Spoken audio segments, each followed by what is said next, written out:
Hello again everyone, welcome to Fundamentals of Shorthand. We are already in our fourth video. Okay, so before we move on, I suggest that you should have with you your study notebooks or any paper that you were using in our previous videos para nang sa ganon, you can take note, you can also write the things that I'm writing here in our video discussion.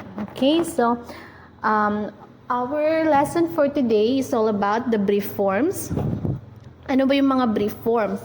Yung mga brief forms ay ang mga ginagamit ng mga tao or yung mga ginagamit nating words na madalas sa isang sentence or sa sentences, yung mga ginagamit nating words na madalas or yung mga ano ba yan?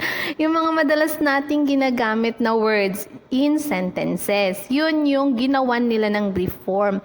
Kasi nga dahil sa palagi na silang ginagamit sa sentences, why not make a unique a unique stroke para dun sa mga words na yon. Nang sa ganon, mas mabilis yung pagsulat.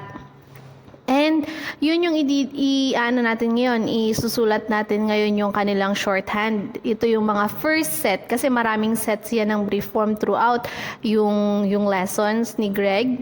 So this is our first set of brief forms. Now let's start. The word eat and at is represented by the T-stroke. Ano yung T-stroke? Yan, di ba ganyan yung T-stroke natin? So, the it and at have the same stroke, and that is the T-stroke, which is a forward slanting line. Now, si would, the word would, is represented by the D-stroke. Yung D, yung forward slanting line ulit na mas mahaba. And then the word I, though meron tayong stroke for I, which is the broken A circle, ang stroke ni I, dahil nga sa brief form siya, is just the big circle. That stands for letter A, di ba? So, itong mga words na to na nandito, itong mga nilalagyan natin ng strokes, given na po ito dun sa libro. Kumbaga, meron na silang designated na stroke for each word or each pair of words. Ayan. As you can see, itong mga binibigay ko po na strokes dito ngayon, hindi nyo po ito pwedeng palitan. Hindi po sila pwedeng palitan. Okay? So, ito po yung mga designated na stroke for each word. So, in and not is represented by the N. Okay? So, am is represented by M. Ang pangit. Ulitin po natin. The stroke of M. Ayan, pangit pa rin, pero okay na. And the of is represented by the hook or the O. The R, our, and our has the same stroke, which is the letter R. Okay? Will and well also have the same stroke, which is the letter L. L din yan. So, si will at saka si well, parehas po ang stroke na letter L. Okay? So, meron pa palang isa dito. An, A, and an is represented by the period. So, ito yung sinasabi ko dun sa nakaraang video yata yon na when you write the ing and the h, you should put it near the body of the stroke. Kasi nga, ito yon yung dahilan. We have another word that is represented by yung period, which is a and an. So, kapag ka malayo masyado sa body of the stroke yung inyong period, baka pagkamalan yan or basahin ninyo na A and an. So, magiging wrong na yung transcription. Magiging iba na yung meaning. Okay? So, pag gumagamit kayo ng stroke ni ing tsaka ni h, dapat malapit siya dun sa katawan nga, yung buong katawan nung stroke ninyo na word. So, let's repeat. It and at is represented by the T stroke. Would, is represented by the D stroke. I is represented by the big circle. N is represented, and in and not is represented, are represented by the N stroke. Am is represented by the M stroke. Of is represented by the hook or the O stroke. And then the R, our, and R is represented by R stroke. And will and well are represented by the L stroke. And then lastly, A and An are represented by the period, which is the stroke for H and ING. Now, may ano din dito, may tinatawag din. Okay, so ang tawag po natin dito, inuulit ko po, ito po yung mga brief forms, okay? Ito yung mga salita na kadalasang ginagamit sa or maraming beses na ginagamit sa mga sentences, kaya binigyan sila ni Greg yung mga words na yan ng kanilang sariling stroke or unique stroke. Kung saan ang katumbas ng isang word ay usually isang stroke lang. Katulad niyan, it naging tilang, at naging tilang, would naging di, di ba?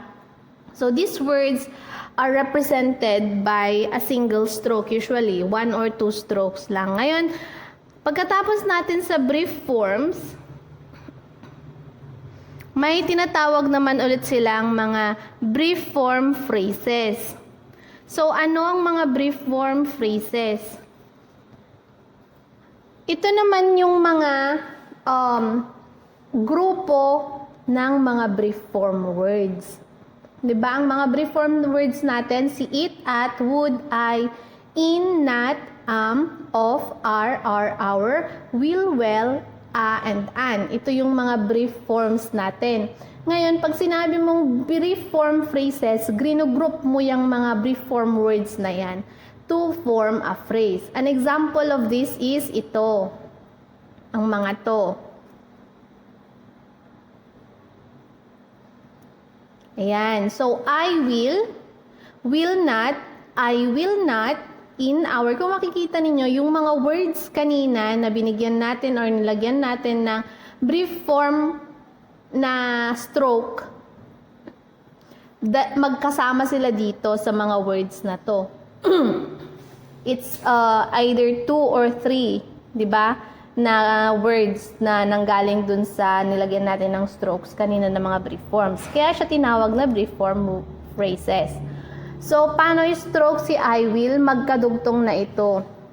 Diba? Kung titignan ninyo, dun sa mga previous videos natin, each word separate, diba? Yung mga words na transcribe natin or sinusulat natin sa shorthand, kumbaga, independent sila sa isa't isa. Hindi magkakadugtong yung mga words. However, pag sinabi mong brief form phrases, ito naman yung unique na characteristic nila, magkakasama sila. Okay, magkakasama yung pag-stroke mo ng mga brief form phrases. Tulad ng I will. 'Di ba? Kapag separate ang magiging stroke ng I, ayan, ganyan. And then yung will is yung L. However, dahil nga sa brief form phrases yan, ang magiging stroke ni I will be I will. Nakita po ninyo, magkadugtong po yan. Magiging magkadugtong si I and L. I will. Ganon din si will not, di ba? Si will is L and not is N. Ang tamang stroke ni will not is will not. W and N. Ganon din si I will not. I will not. Ngayon, ang tamang stroke niyan is I will not. Erase natin yung exes para hindi nakakalito. Okay, so next. In our, so pagdugtungin na natin si in and our. Are in, baliktad naman to, di ba? Kasi nga si our and are have the same stroke, which is the R, yung R stroke natin. So, in or are not? Because in and not have the same stroke, which is the N stroke. Diba? Kanina, nakita nyo? Kaya nga,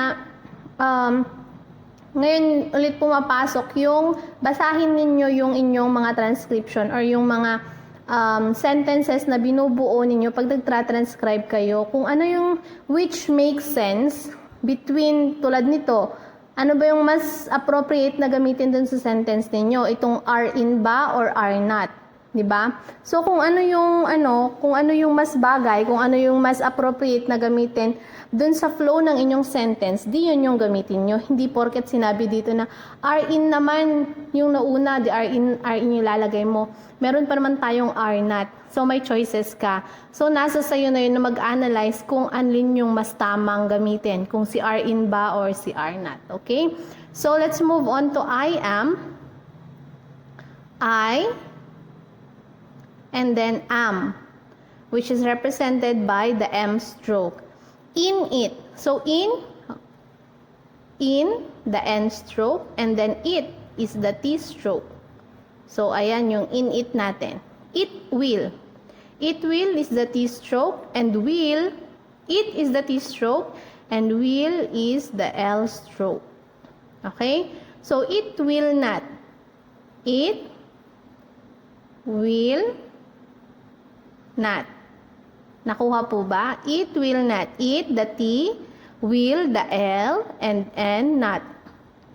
I would. I is a big circle. Would is represented by the D stroke. I would. Again, I would not. I would not. Not is represented by the N. Diba? In and not have the same stroke, which is the N stroke. And then of our, of the hook or the O, and then our, the R. Okay? Ulitin natin. Ang pangit nung of our ko. Of our. Of our. Okay.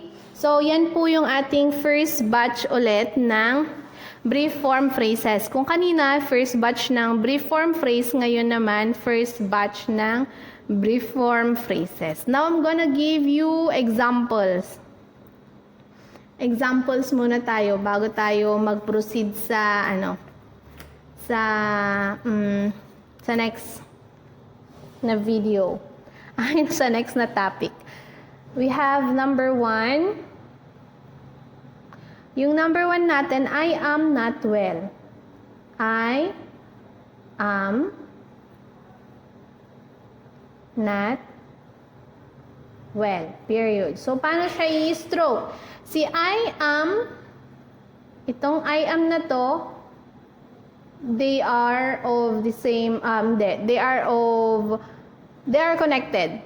Yeah. Okay, they are connected. So, isang stroke lang yan. Isang stroke. Nandyan, ayan, I am. So, ito yung stroke ni I am. So, si Nat, ano ang stroke ni Nat? Diba? N. Ayan. And then, yung well is letter L. L ang well. So, not well, magkasama. I am, magkasama. So, ay, hindi pala sila magkasama, si not well, hindi pala po sila magkasama, hindi sila magkadugtong. Si I am lang. I am,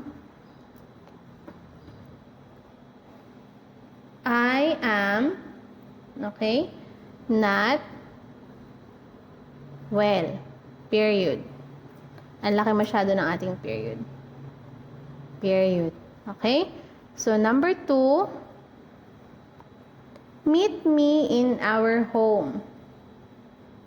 Meet me in our home. Period. So, meet, M, E, T, me, M, E, in our, andyan po yung in our, brief form phrase po yan. And then, home. Mindful of when putting your H, it should be near the body of your stroke. and then period. Okay, so okay na po siguro yung dalawa na yan as your example. Now, for your activity, for your practice, write number 3 and number 4 in shorthand. So, I will not try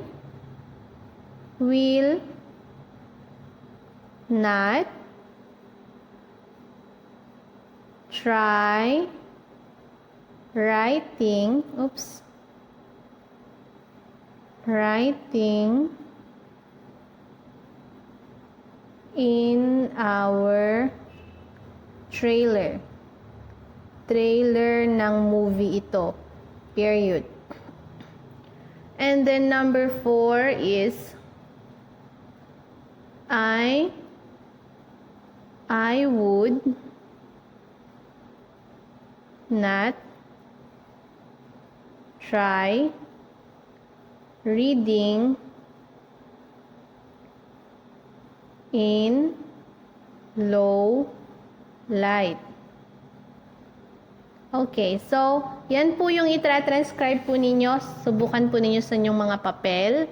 Ayan, lagay din ninyong example yan dyan sa inyong mga notebooks or sa inyong mga papel na ginagamit ninyong pinagsusulatan. And I hope na nasusundan po ninyo na kinokopya po ninyo talaga yung mga strokes na na sinusulat ko. Nang sa ganon, ma-practice po ninyo kasi nga, as I have said, wala pong ibang solusyon kung paano po ninyo ito malalaman, kung paano po ninyo ito matututunan itong shorthand writing po natin, kung hindi po ang pagsusulat, pagpa-practice through writing, and also reading din from shorthand to longhand na pagbabasa. So, that's all. I think that's all for this video discussion natin sa about the brief forms and brief form phrases. Okay, so just a quick review. Ang brief form phrases po ay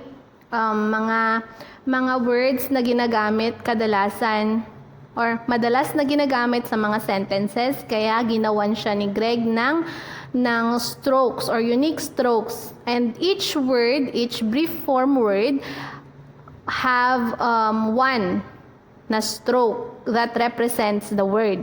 Okay, so when you say brief form phrases naman, these are group of brief form words that when you write it in shorthand writing, it is written as one word stroke. Kumbaga, yung phrase na yan, nasusulat lang siya na parang isang word.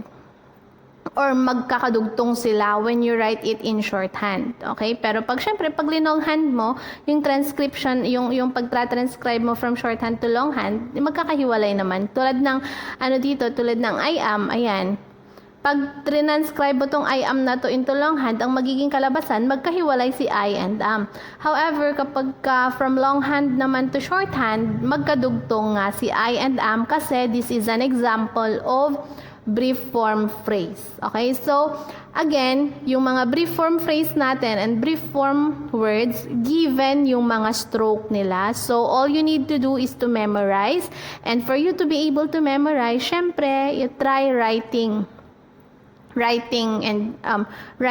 using those strokes nang sa ganon ma-familiarize yung inyong kamay, and as you go on with these lessons, makikita ninyo na you no longer have to think kung ano yung isusulat ninyo kasi nga nasanay na yung mga kamay ninyo. Kumbaga magiging anong tawag nito, kusa ng nagsusulat yung kamay ninyo. May sarili na silang utak, hindi joke. Pero, ayun, syempre masasanay ka rin, mafamiliarize ka rin sa mga strokes. Ngayong first parts pa lang na medyo mahirap, pero habang tumatagal, magiging mas madali na po yung inyong pagsusulat, tsaka pag-iintindi dun sa mga strokes. Kaya, ayan, good luck. Pagbuhutihin po ninyo. Joke. Hindi, pero ayan. Try to transcribe yung ating number 3 and 4 dito na activity, and then i-picture po ninyo, and then you send it to me on my messenger. Nang sa ganun, ma-check ko din po kung tama or kung merong kailangang ayusin. Hindi naman.